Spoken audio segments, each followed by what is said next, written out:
This boy fell in love with a Tibetan Mastiff. While he was out herding sheep, danger crept up without him noticing. His dog darted to his feet. John spun around and saw a massive, furious Tibetan bear. Terrified, he collapsed onto the ground. The bear sniffed at him, ready to attack. But out of nowhere, a golden Tibetan Mastiff lunged forward. It pinned the bear and sank its teeth into its neck. The bear fled in panic. From that moment, John was captivated by this majestic Mastiff, but it wasn't his. The dog had an owner. After one long look between them, the Mastiff disappeared over the hill. The next day, John returned to the grasslands, hoping to see it again, but there was no sign of the golden Mastiff. Worse, several sheep had gone missing. When he finally found his flock, a pack of gray wolves stalked behind them. John hurled stones to scare them off, but now the wolves turned on him. Just as they left, the golden Mastiff appeared again. It charged and drove the wolves away. Among herders, Tibetan Mastiffs were seen as unbeatable, but pride soon turned to awe. On the mountaintop, the golden Mastiff stood tall, solemn, and still. A herder told John, "That's his territory. Any outsider is a challenge." The words had barely left his lips when the golden Mastiff descended the slope.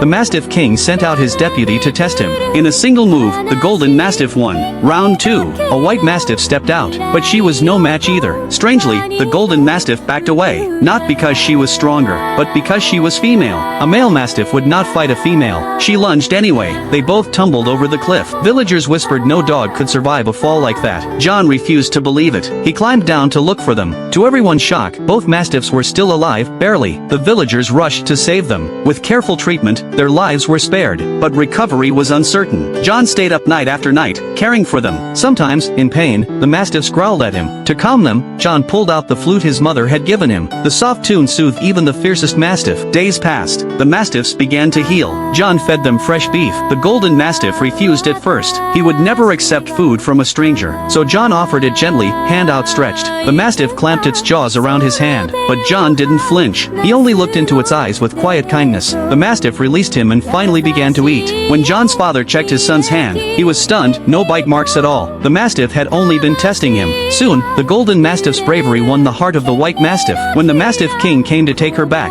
she refused to leave. So tell me, why do you think the white Mastiff chose to stay?